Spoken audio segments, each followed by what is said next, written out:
Okay, we're live on YouTube. We're about to be live on Instagram. Good morning, everyone. It's the 24th of December, 2025, Christmas Eve. Wonderful. Good morning. Morning, all. Beautiful day. And just accidentally deleted the whole Instagram. That's I've been What? deleted. No, I just added. Oh no, no, just added. my Oh. Instagram. I was going live and I just Oh. deleted the whole thing. I got to Sarasota at 1 a.m. Oh, I've had a gosh. shortened sleep pattern, but it's okay. I'll get a nap later. Please It's a do. beautiful day in paradise. Vida, good morning. Welcome. Good morning. I'm really happy to be here, coming from Savannah, Georgia at the moment. Normally from my tiny little Greek island up in northern Greece, which is where I spent most of my life. Awesome. Okay. Awesome. I'm in Florida. I'm not too far from Savannah. I am not too far from Savannah. I'm saying I'm in Central Florida. Oh, wonderful. Please put your in the chat box where you're watching from. Hashtag KMT for a. What are we giving? Let's see. What's a special Christmas Eve giveaway? A Dr. Kiltz Nelson cup. hat. A Dr. Nelson hat. There we go. And if you have any questions, we're going to be talking to Vida in a second. And it's Vida. It's pronounced Vida. Vida. Vida. Okay. Vida. That's how I would say it in Spanish, but that's right. La vida, la vida, la vida. Well, why don't we open it up, Dr. Nelson? Let's get this show on the road. So Vida. Was it Christmas Eve? It's Christmas Eve. Tell us about how you ended up here, how you improve your health. You're a coach as well, and tell us your story. Yes. This is primarily, my discussion will primarily be around herpes virus, which I suffered from in unbelievably intensive outbreaks. And first starting on my face as HSV1. Just so I'm clear, there's 8 different types of herpes viruses that we carry. For those who don't know, the herpes virus has been with us for millennia, literally since before we were even human beings. It has been being passed around through primates. So it's something that coexists with us. And when we get out of balance, it allows for the virus to come through and express itself, whether it's on the body or inside the body. So I have 4 and quite possibly 5 of these herpes viruses. When I was a kid, I was getting cold sores. Most everybody has cold sores, which are HSV1 herpes, genital herpes as well. I got chicken pox when I was a kid, so I've got herpes zoster, or the varicella zoster virus. And I also had mononucleosis when I was 16. And that is where the Epstein-Barr virus comes in. So I'm documented for the first 3. I am not documented for Epstein-Barr. However, I carry all of the symptoms. I have not specifically gone and checked for the Epstein-Barr, and I did have mononucleosis, quite a lovely episode when I was 16 years old. And then there is the fifth herpes virus, which is apparently that one is also, I'm just learning about it, is about 95% of people have it. It does not express itself on the skin, but it is something that most people carry. So I, as a kid, always got cold sores, but they were just regular, like everybody else gets, you know, just one on the lip. But when I was, gosh, in my 30s, I started to get, from my nose to my chin, my entire mouth, Wow. inside and out, thousands of herpes outbreak, cold sores, thousands of them. And I had them continually for 8 months. It goes for about a 3-week process and then, you know, it's done. But then I would be okay for 1 day or 2 days maximum, and then it would happen again. And I freaked out, of course. It was awful. I was living on the island in Greece. And so everything was relaxed. I was not stressed. Things were, I couldn't explain it. I did go in. The first outbreak happened because of a mole that I had gotten removed and checked for cancer. If it was a cancer, it was in situ. But the waiting time in between was very stressful. So that was my first stress response. But then I found out I was fine, and the outbreaks kept coming. They kept coming and coming and coming and coming. So I went through the entire spectrum, all the medications, the antivirals. I was putting on all the creams. I was doing everything, alternative medicines. This was going on for 8 months continually.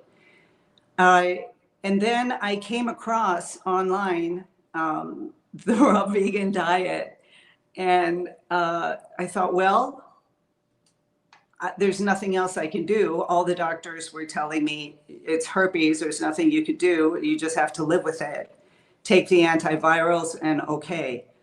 The antivirals weren't working. Nothing was really working. So I went raw vegan, and I thought, I'll do this for a month. We'll see. I didn't expect anything to happen. I didn't believe in it. But in fact, I did feel better, and I did get better. The outbreaks lessened greatly. And I thought, well, this is it then. This is it. And I was doing well for about 6 months. And then I went out to dinner up in this beautiful mountain area. If you guys ever come to Greece, in this beautiful mountain area that nobody goes to.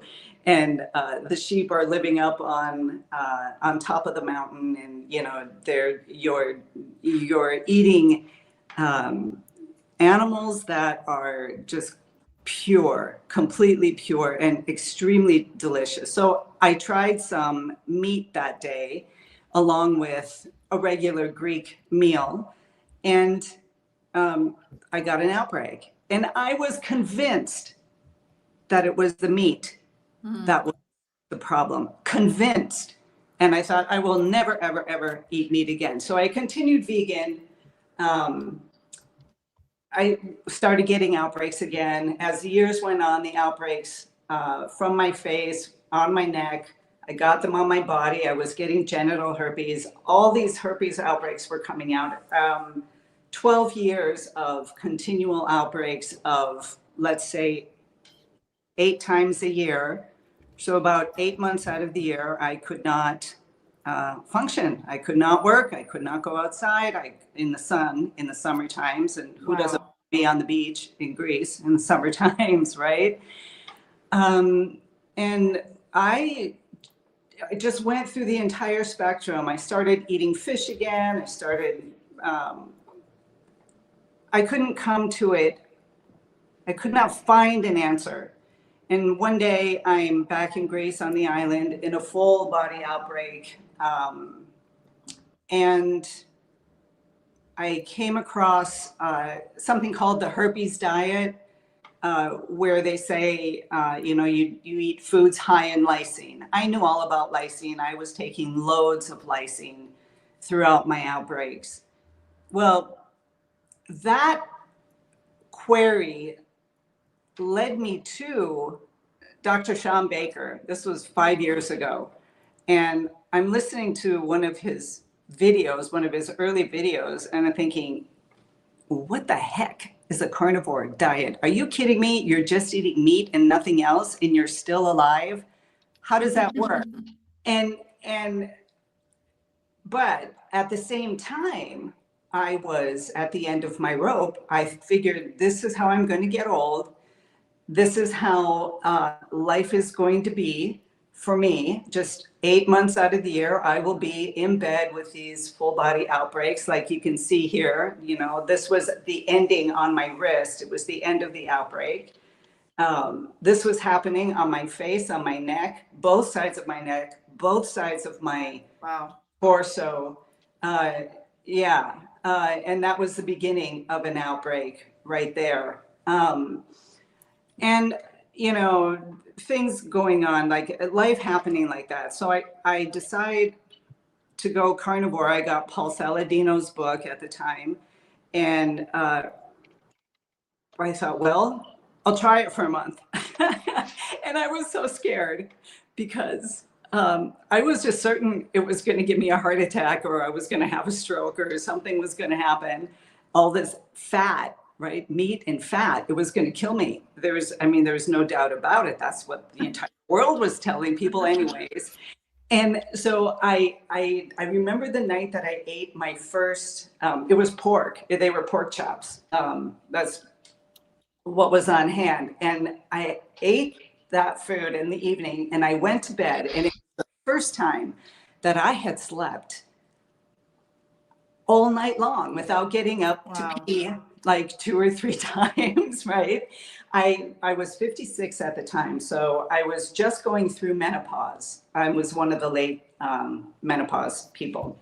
And so I would get up and, I had to pee all the time, and it was the dribble, dribble, dribble kind of peeing. And I had arthritis. I used to be a yoga teacher, but I had to stop my yoga practice because I had arthritis in my shoulder. I had gained weight.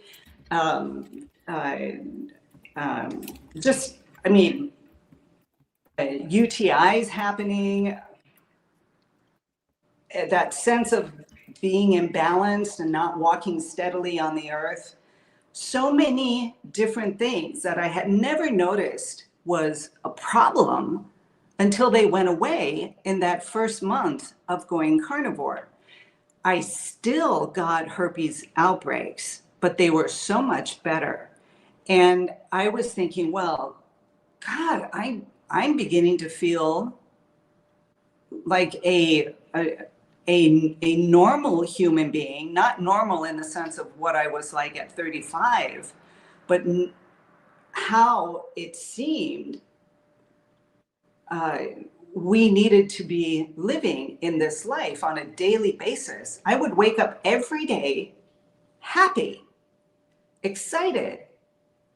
I'm certain it must be the ketones, the steady energy. I didn't have any of the emotional fluctuations up and down, things that used to really, really upset me.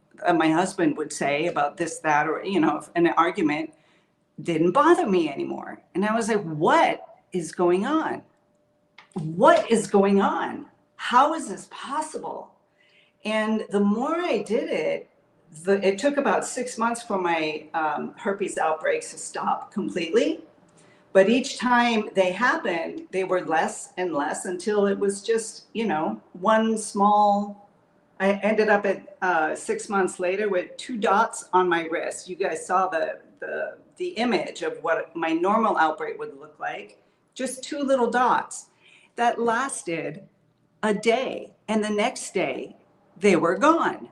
And that was it.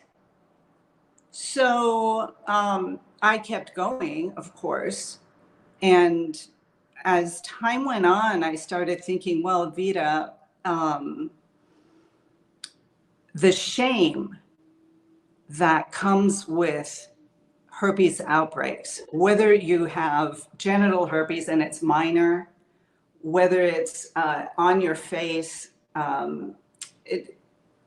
there's shame comes into the diagnosis of herpes. Herpes has a bad rap in the world, and it shouldn't, but it does. And so I thought the shame that I had been feeling all these years, I'm going to step out and start a YouTube channel, start a TikTok, or, and just start talking about the possibilities. Because if I got better on a carnivore diet, quite possibly somebody else will also benefit. And so I started the Vida Goes Carnivore YouTube channel and started talking about it and hoping to, in some way, eradicate the shame that is wrapped around a herpes diagnosis. And people began to come forward and talk to me, and I've helped them through. Some people, not all of them, have embraced the carnivore diet and have found benefits as well. The ones that stay carnivore, not everybody stays carnivore, but the ones that have stayed carnivore have cleared up. There's a beautiful woman who was getting outbreaks around her eyes, and she has been carnivore now for, I guess, about 8 months to a year, and her outbreaks are gone as well. Her herpes outbreak stopped probably about 4 months in, and she's an older woman. She's in her 70s. And it is so encouraging to speak with others, and really quite beautiful to step over my own boundaries and come out to the world and just say, hey, you got herpes, eat meat, give it a try. It might not be for you, but it might in fact work. And it's just so encouraging to me to be able to be here and talk about this, because so many people have herpes, if not nearly all of us, I'll put it that way. We're in 90% of people have one form of herpes or another. Not to the extent that I had it, but it is prevalent. So it's been 5 years now, and I'm going strong. Sometimes I will go in and try eating something ketogenic. I made the mistake of trying to eat a salad 2 years ago in the summertime, just lettuce with my own Caesar dressing with anchovies. And I got an outbreak on my legs, of all places, but I did get an outbreak. So apparently my body is not quite ready to incorporate other foods yet, but I'm pretty confident that I might be able to. But even so, I will be 90% carnivore with maybe a little bit of something else in the ketogenic realm. So that's my story. So it seems to me like without the microbes, nothing would exist, because they're part of all life. And Nothing. And we've extrapolated this idea that they're all bad, but they're truly not. But the microbes are part of life, but they're certainly having more havoc on us humans around the globe because of our lifestyle and our food fantasies. And we've sort of been duped by some masterful story that which is sugar cane essentially, which we've always been exploited in this world. But without the virus, the bacteria, the yeast, and the other microbes, all life would not exist. I mean, they're the reason life exists anyway. But it is remarkable how we found this little quirk that maybe we evolved not eating plants primarily, but eating animal products. And so what's your daily habit of food? My daily habit. Well, I have embraced almost automatically intermittent fasting. Not in the first month. In the first month, I ate whenever I felt like I wanted something. It was staving off cravings. It was helping me get through that period of adjustment when my microbiome was changing. So I eat once a day in the evenings, and I will eat ruminant animals. I eat beef or lamb and eggs. And I drink water or a Perrier or, you know, some kind of soda water as my big treat. And that's basically it. I do eat butter. I can do heavy cream. I love coffee, so that would be my number one foods or drinks that I consume that is, you know, off the carnivore diet or is not an animal food. But I do not have a problem with it. And that's it. I will eat chicken. My husband's a fisherman. So when I'm in Greece, I eat fish. I don't eat fish in the United States. I can't find any fresh fish, and I'm terribly spoiled. Do you do any extended fasting, any prolonged fasting? You know, I have not yet, and I have been watching all of you, in fact, and the other carnivores out there who talk about extended fasting. I listen a lot to Carrie at Homestead How, another just regular guy, you know, like me, who is doing all these wonderful things in the carnivore world. And he talks about fasting.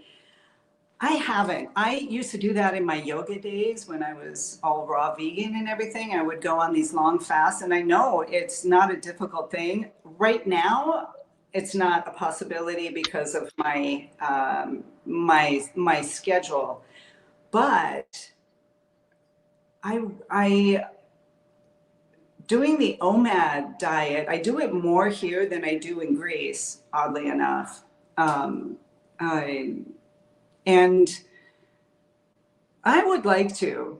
I haven't done it yet. And one of these days when you guys go on one of the extended fasts, I may want to join in on that. But hopefully I'll be back in Greece where I can move more inwardly and focus on what's happening inside and out in my life in a less stressful situation.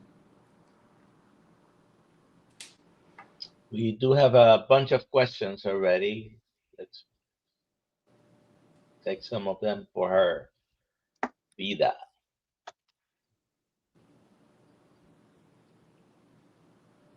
Go ahead and read it, Alia. I totally read it, not realizing I had my mic on mute. Okay, a bacon runner. Maybe herpes virus is oxalate dumping. Do you think that shingles is a herpes virus? Shingles is absolutely a herpes virus. It is the varicella zoster virus. It comes from chickenpox, and we call it shingles in the United States. I don't know, you guys. This whole changing the names of things here in the U.S. to make it sound better is just seems ridiculous to me. When I first went to Greece, I am half Greek. My mom is Greek. So, I mean, I've been going to Greece my entire life. But when I moved there and I was with my husband, my future husband at the time, you know, and on this island, and my mother-in-law, I got an outbreak, right? And she looks at me and she says, "Oh, that's herpes." And I was like, "This isn't herpes. This is a cold sore." I didn't know. I had no clue. I thought it was a cold sore. And I just thought she just didn't know what she's talking about. How vain of me. And I went, and we didn't have internet at the time, so you couldn't just go look things up like we can today, or ask ChatGPT, you know, a whole nother thing, but searching the information. And then I found out that everybody does say, they call it a herpes because it is in fact herpes. But outside of the United States, the shame is not wrapped around it. Not even, at least in Greece, in genital herpes, which, you know, is the big scary one. So I don't know. So the name changing has to do with naming customs of the different places, but shingles, zoster, varicella zoster is all the same It's all the same. virus that causes shingles and causes varicella when you know, chickenpox. Right. It is all the same virus. Right. Next question, please. Sure. I just want to read this from Karen. Wow, praise the Lord. Such wonderful healing. Thank you for being so vulnerable with your story. Oh, thank you for, those are music to my ears, because this is not easy to come out and just be so open about it. I mean, nobody wants to talk about things like that. So thank you. I appreciate that. Isn't it remarkable how through social media, Mm-hmm. we've all been able to connect with others that are suffering and recognize that we're not alone. And that's given us such power in the world that we don't have to line up at our doctor's office to get the story, which is we're broken.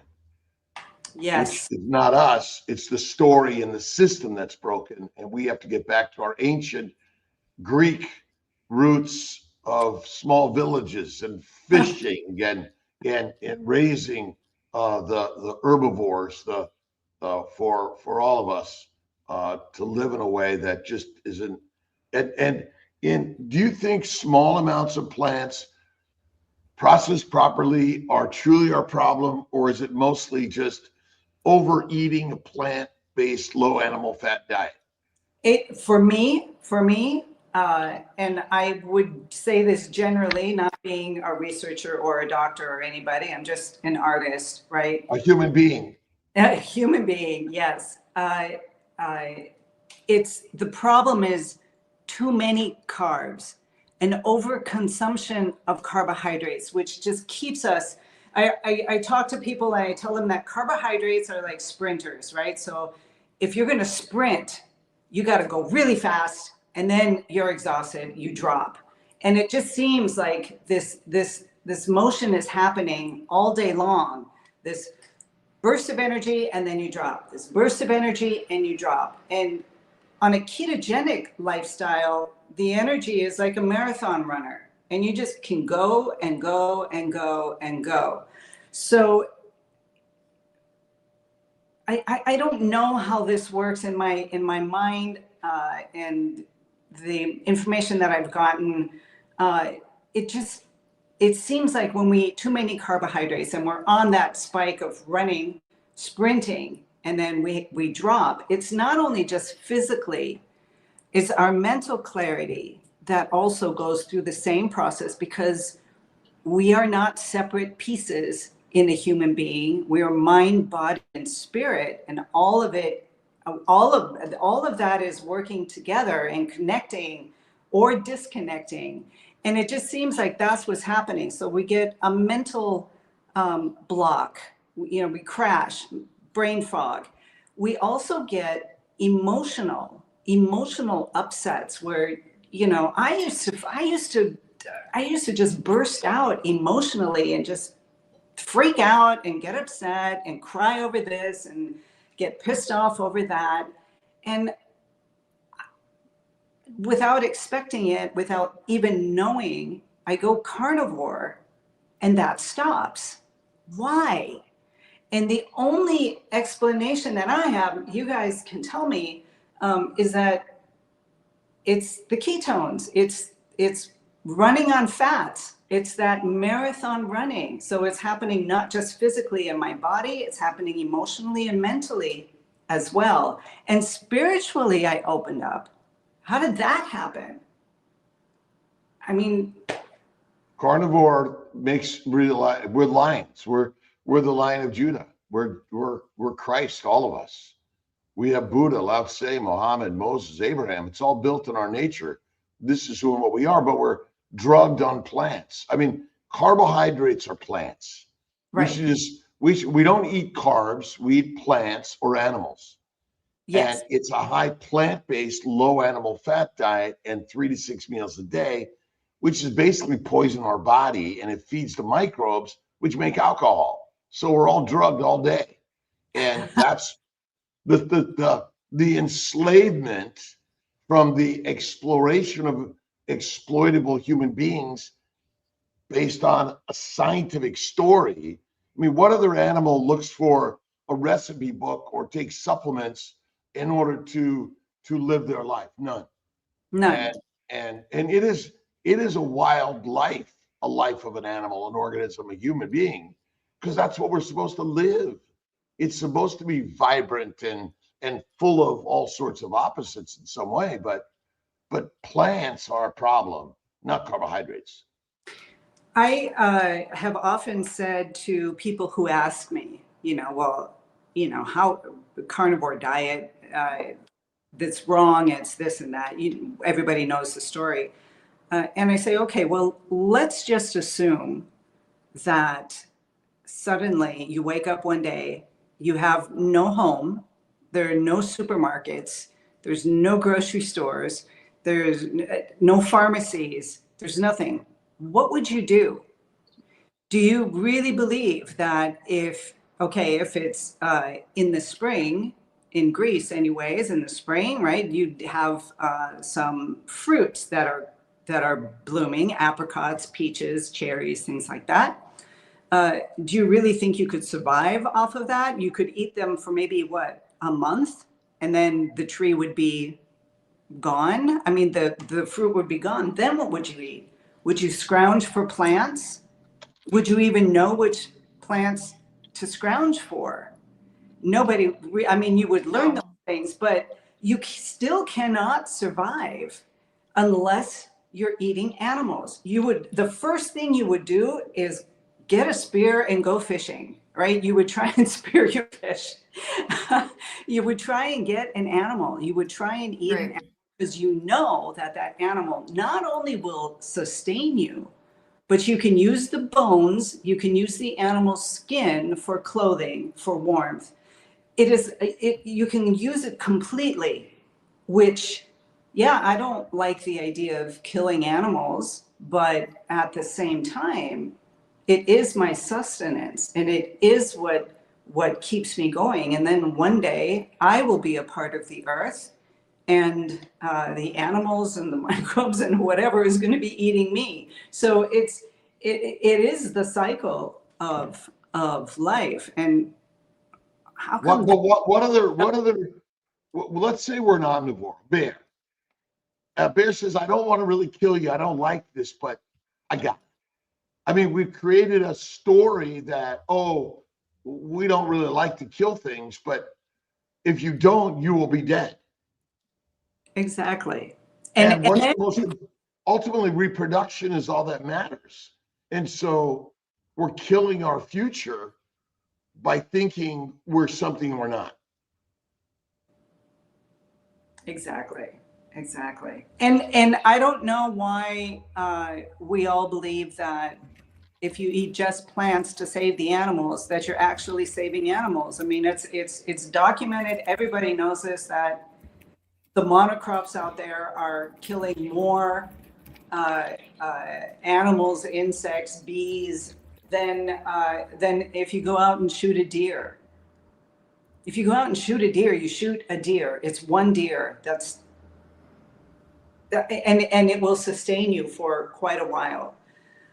We do have it wrong, and our thinking about it is wrong, and we are all quite. I don't know. Those types of thoughts changed, of course, when I went carnivore, not that because now I'm eating meat that I have to believe this, but there was a real sense of grounding. So I, in my art channel, right, I talk about art and I talk about creativity. I mean, creativity is something that's infinite, and the only way for an artist or people in any sense to use creativity, we have to bring it in. It's almost like going through the chakras, right? And you limit and limit and limit the creativity to get to the point where you're standing in front of the easel and you're physically creating, you're acting on the inspiration that you had. Well, somehow I have no scientific basis for this, but somehow when I was on my previous life eating carbs, plants and fruits and things like that,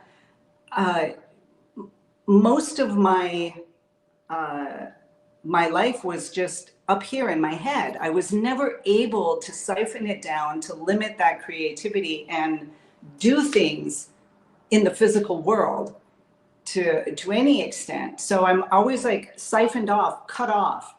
And then this carnivore thing happens, and I'm doing it for a completely different reason, get rid of these herpes outbreaks, or at the very least make them better so I'm not suffering so much. And suddenly I'm finding that I get an idea, right? Something comes in and I bring it down and I pass it through and I make it physical. So my YouTube channel coming out and speaking about herpes is an act. Otherwise, I just stay in my head on my quiet little Greek island and never talk about it, and nobody would ever know. But there's others out there that need help, that are looking for a solution, and this might be their solution. In my mind, it definitely is their solution.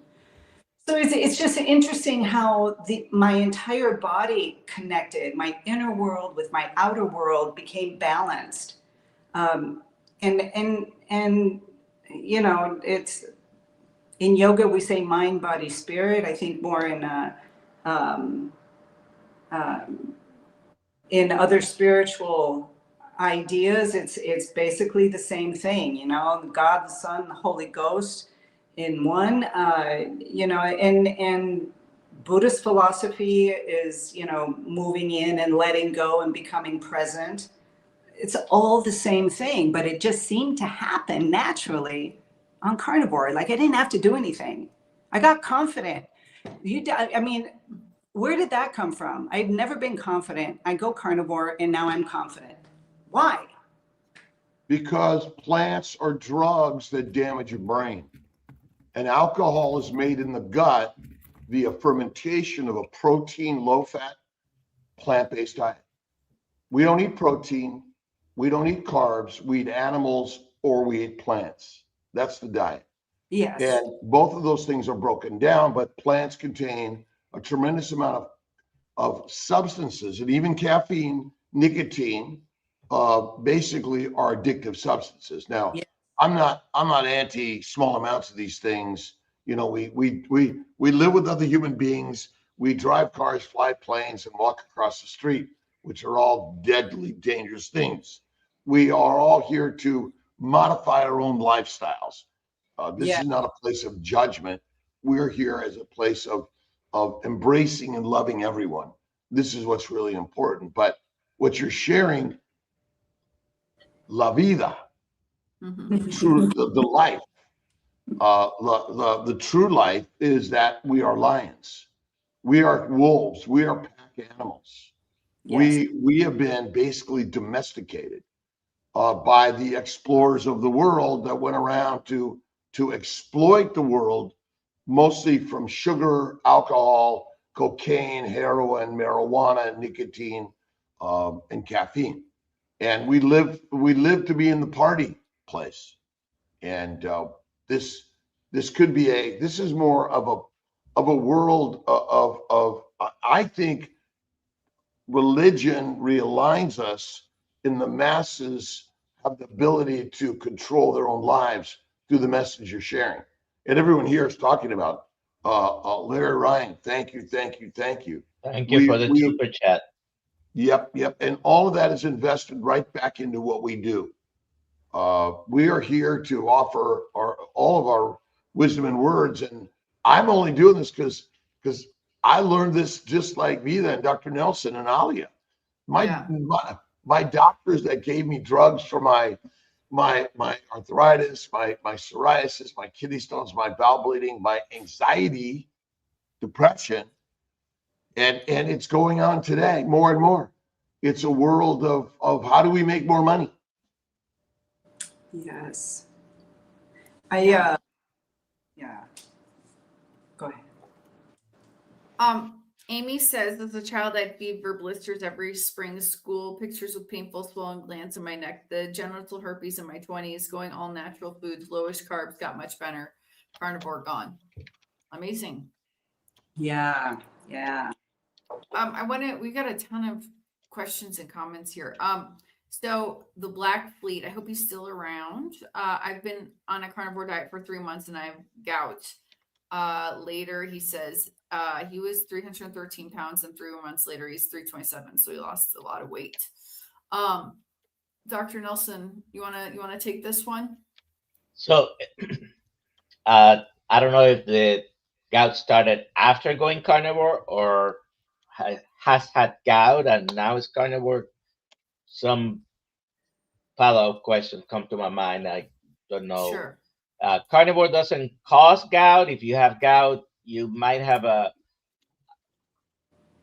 period where your uric acid may go up. You might want to limit the organ meats and certain seafoods. But most people eventually, gout doesn't come back. So, and I think it's very similar to Vida's experience with the infections. A lot of people find that going carnivore, high fat, helps with the immune system fighting infections or what we name autoimmune diseases. Next question. Let's see here. All right. Carrie says, how meat get rid of herpes? And later she says, her body loves all meats and juice and kale. She thinks, I think we need our greens, but how does meat get rid of herpes? What do you think, Vida? I think that it's not the meat that gets rid of herpes. That's not it. It's eliminating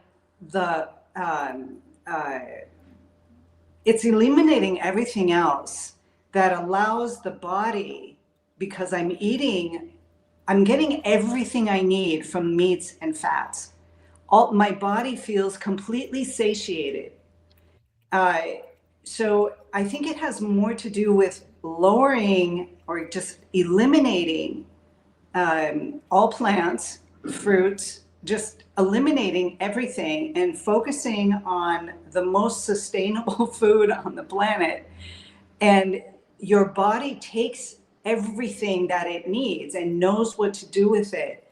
And when that happens, your immune system becomes much stronger. And it just seems to keep things in check. I mean, I haven't gotten rid of the herpes. The herpes are still there.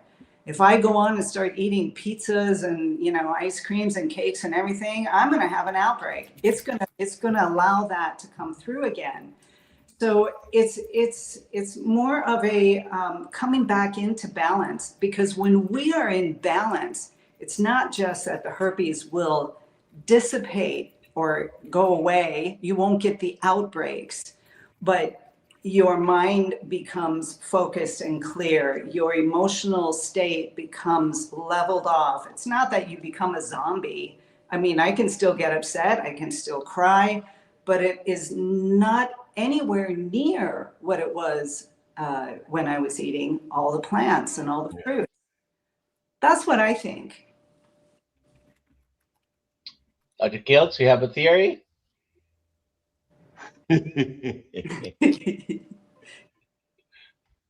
Mm-hmm.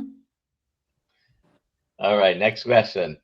Well, I just wanted to say this real quick, and Okay. based on something George said. So we have banana trees, tangerine trees, papaya trees, mango trees, or one or multiple of all of these trees.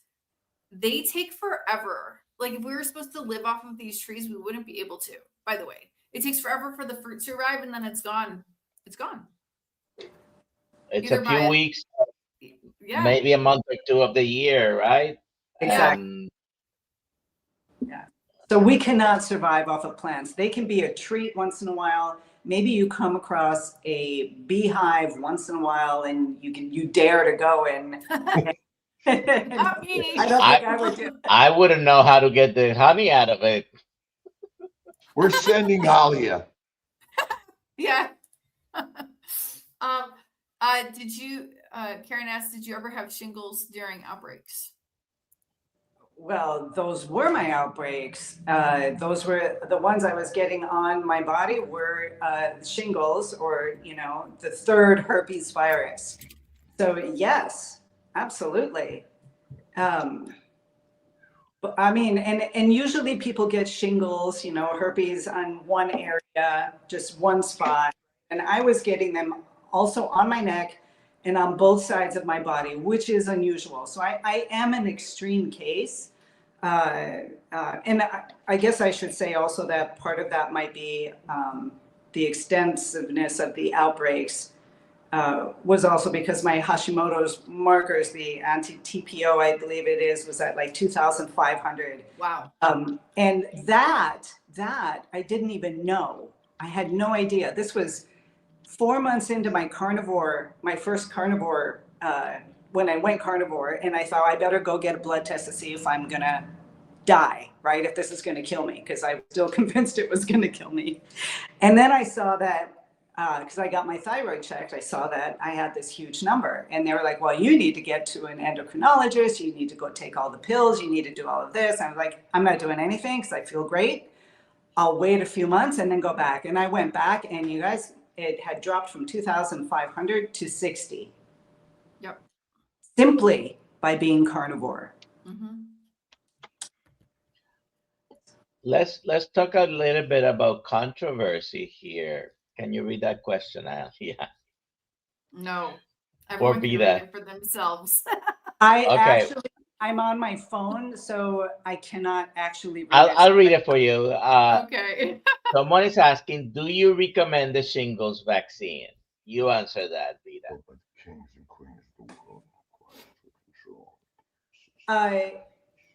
Well, first of all, it's not 100% a 100% solution.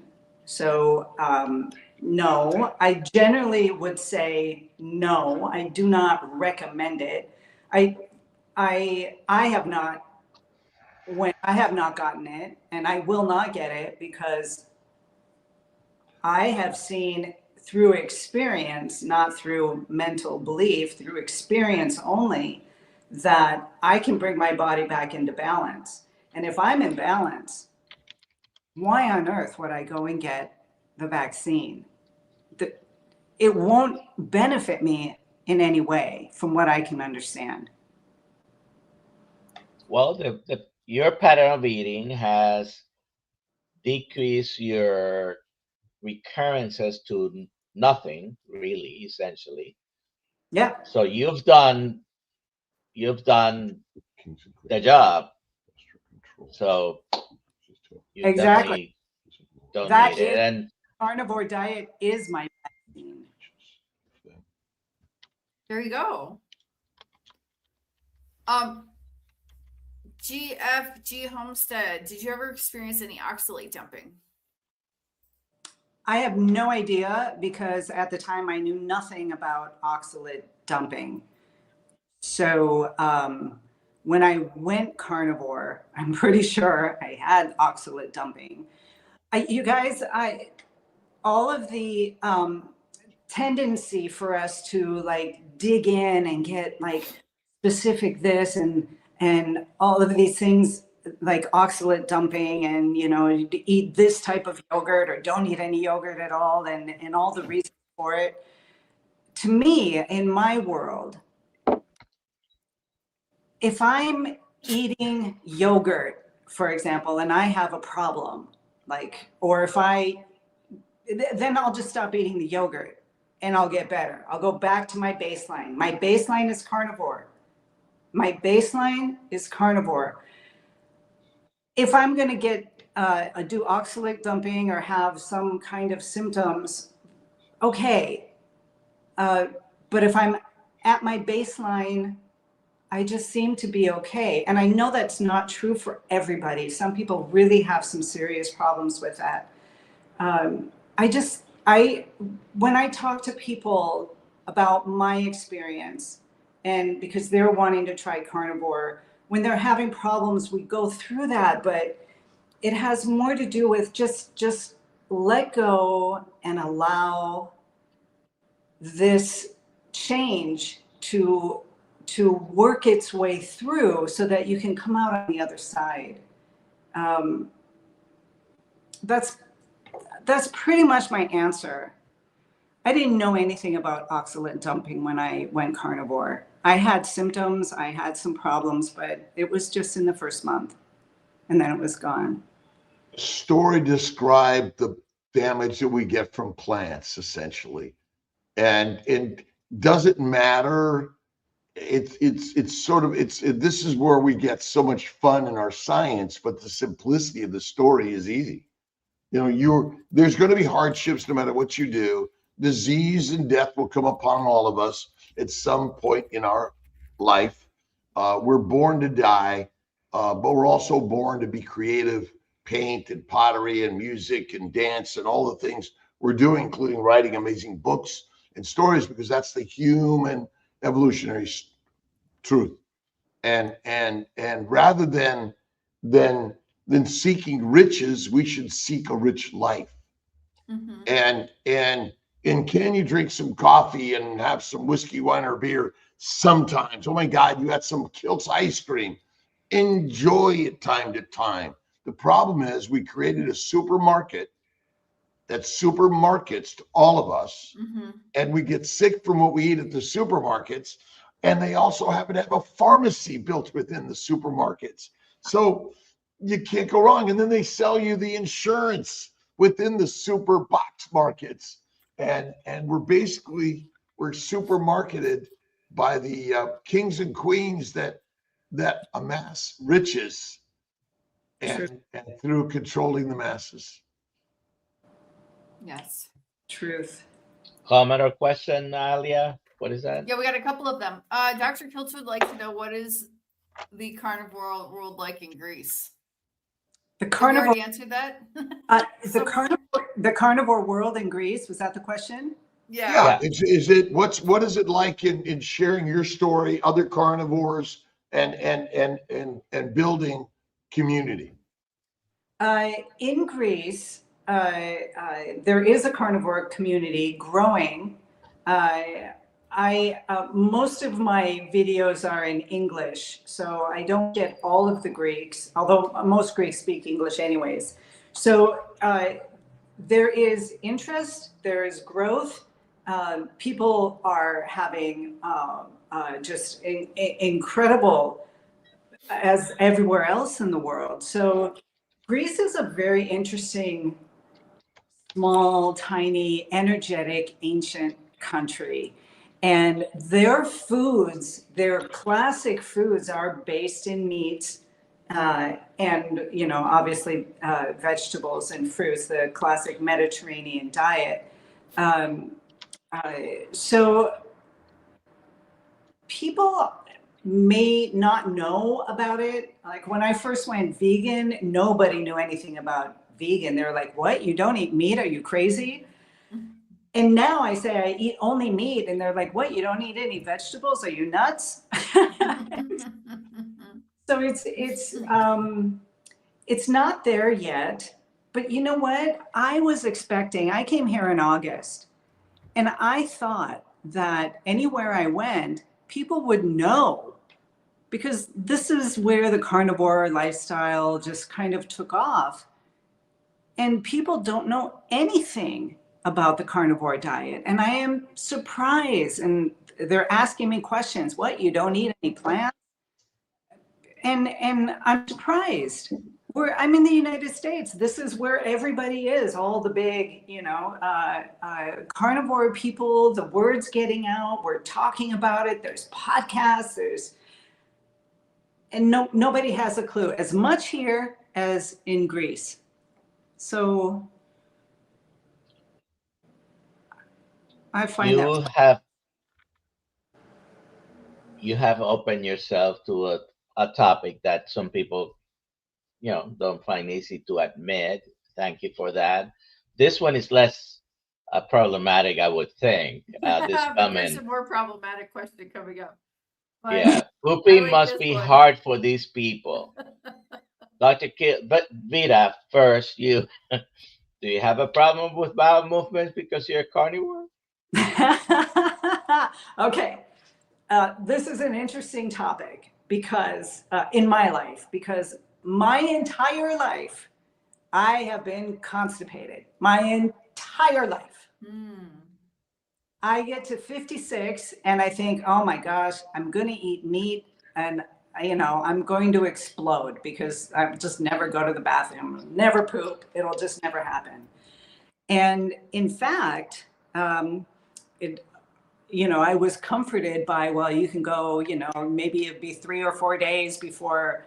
That was the beginnings in the carnivore world. They were telling me that. And I thought, well, okay. So I didn't worry about it. And then actually a couple years into carnivore where I was kind of like that, I would consider myself constipated. And I was like, why? Why is this happening? And I did not think that I needed to have fiber. I just couldn't understand why I was constipated. Well, then I started drinking more water. That helped. But then here's, because of my age and the menopause and things like that, I started to have leg cramps at night. So because of the leg cramps, I started taking electrolytes. And I'm thinking, well, I'm carnivore. If I'm getting everything I need, why do I need to take electrolytes? I should be getting enough. But anyways, I was getting these really bad Charlie horses. I were bad ones. And as soon as I started taking magnesium, I'm no longer constipated. Like I go every single day and with no stress. It's, you're not struggling to get it out. Just nice. Just like when I go to pee, I'm peeing like I'm 20 years old, not 61. Like, I pee like I'm 20. Which was just, I thought that was the best thing on the planet. And I sleep all night. I just don't have any of the old age problems. But yeah, the magnesium, there was a lack of magnesium in my system, definitely before carnivore and maybe just continuing into carnivore. For some reason, I do not have the electrolytes that I need. So I would love to ask you guys, what would be a solution to that? Take some electrolytes. Well, that's what I do. No other animal worries whether they're going to go or not. We've been brainwashed to think we got to go. The colon is meant to gather the waste. When it's full, release the waste, like your bladder. When your bladder is full, you says you got to go, you go. Nobody's thinking, I got to pee. Oh, I haven't peed. It's just when it's time, you go. So the brainwashing is number one. I got to go every day. I go maybe once a week because what I eat is there's no waste. It's absorbed through my intestines, into my lymphatics in my liver, and it's distributed everywhere. And so that is our number one problem. We've been taught by Charmin and many others and all the drugs, because you're right. What is constipation? It's the feeling and sense you got to go, but it won't come out. That's bloating. It's inflammation. It's bleeding. It's fermentation. constipation isn't that I didn't go. It's that it feels like you can't, and then try to force it. Be patient. You would one day, you know, if you just be patient, it will come out. But part of the problem is that everything is sanitary now. It's sanitation. I mean, the water, we don't have natural water anymore. It's completely not natural. And you know, we used to hunt and gather the salt and the animals and those things. And you know, we're salt phobic. And in natural salt by the shore or in a salt mine, it has all the minerals in it. Everything's there, but you know, we don't consume it. Yeah. Can I say, when on the island, when I go down, because I go down to the rocks and I gather seawater, or when my husband goes out fishing, he gathers seawater and I bring it home and I make salt. And when I'm eating that salt, things work a lot better. The cramps lessen, and you know, by you saying that, I made that connection just now. So. And part of the biggest problem is the colon is highly damaged and inflamed. Secondary significant fermentation and the microbial damage, the sugar damage, the glycation, the alcohol made in our bodies. That is the biggest culprit and problem. And by the way, I stopped cold turkey again a week ago or 2 weeks ago. I don't know what it was, maybe 2 weeks ago. I stopped cold turkey 2.5 years ago, no coffee. And then I went back on it for 2 months. And now I'm off it again. Cold turkey. 702. Alia? We got a ton of questions. Should we keep going, or should we just call it a day? I can keep going if you're all into it. That's fine. Couple more questions, and then we'll go We'll go for the. Okay, let's do the questions first. But everyone, hashtag KMT. Okay. Let's see. Here, this one. This is the one I was saying is controversial. I thought herpes came from intercourse. What is happening here? Okay. Herpes, that is the second herpes virus, which, yes, is transferred usually through sex, through sexual contact. That's just the way that it passes on. But the cold sores also pass on through human contact.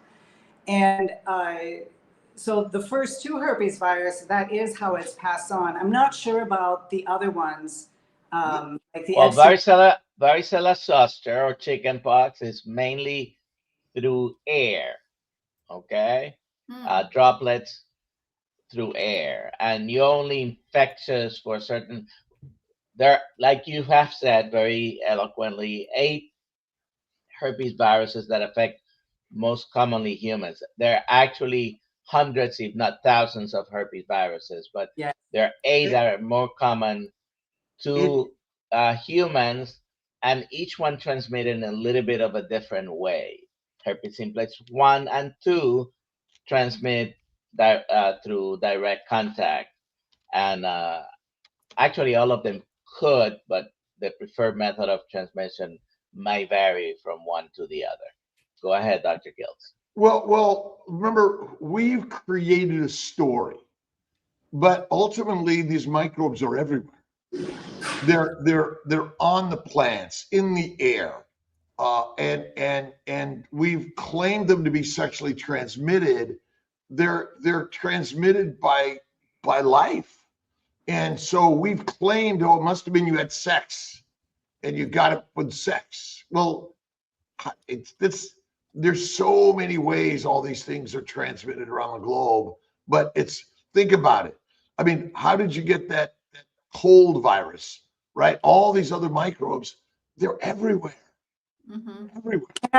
Yes, exactly. And to this person who asked this question, and to anybody out there, when I started getting genital herpes. And I was thinking, oh my God, my husband must have, had an affair. Or and then when I learned more about it, I was thinking, I learned that you actually cannot say for sure who gave it to you, because I could have gotten it years ago when I was, in my 20s.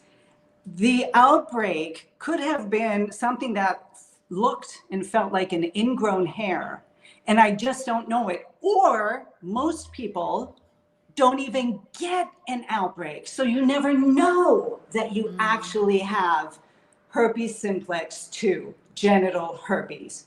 You actually don't know. So I'm not saying that you you need to be responsible when you're talking with people and letting them know, but you can't blame somebody specifically.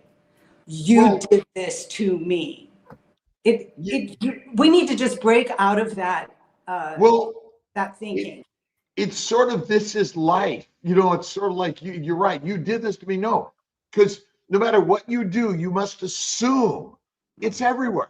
But who cares? The reason it's everywhere, because this is life. It's the soup. It's a messy, chaotic soup, but without it, life does not exist. Exactly. Does not exist. All right. Let's just do one more. Just do this last one. Greg would like to know, is carnivore safe if you have type 2 diabetes and low blood sugar? No, it is not safe for the medical community, the pharmaceutical world, or my job.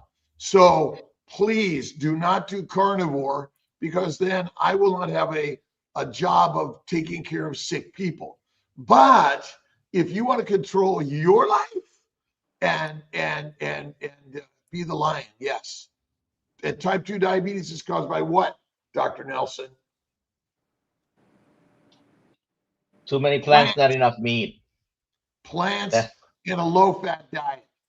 Low-fat, plant-based diet. Greg, are you a member of the Kiltz Mighty Tribe? If you're not, please go to drkiltz.com, find your way to the Kiltz Mighty Tribe, sign up. It's free. Come to our Zoom meetings, our community. Type 2 diabetes is reversible. It is safe. Most doctors should be telling patients you can reverse your diabetes, and they do not. And Dr. Kiltz has won like 4 or 5 times already. I just haven't seen my name there. All right. Vida, would you just scroll through those that are here today and pick one? Scroll through. I don't know. Can you do that? I don't know if she sees the whole thing. I just clicked on this one. Which one? I'm sorry. I blindly clicked on Target Prime Rib. Oh, I did that, but he's the winner. He's the winner. Look. That's now, funny. All right. Tom, email me your address. They're black and grays. Just email Alia with which one you want. Yeah, Kiltz Mighty Tribe is for free. We have our courses. We want to all be the ambassadors of the carnivore lifestyle around the globe. And we're embracing our brothers and sisters that are vegan, vegetarian, Mediterranean, everyone, and shine the light in Greece, in Italy, in Puerto Rico, in Colombia, but wherever you're at in this world, we want you to know that this is a game changer, because we take back the power we're born with. And plants, eat plants through nature's cows. Eat beef. Perfect. All right. Goodbye, everybody. Merry Christmas. Merry Christmas. I'll see you tomorrow morning. Did you make it so I could just click on it, Alia? Yeah, in the you morning? just click on it. It says Christmas live stream, so you'll be. And anyone wants to join Kiltz? I'll be there in the morning. Okay, good. I'm not setting my alarm, so if I wake up, I'll be there. Yeah. Well, I get up at 3 a.m. except this morning because I went to bed at 1. Oh my gosh. Go take a nap. Goodbye, everybody. I'm Vida, God bless you.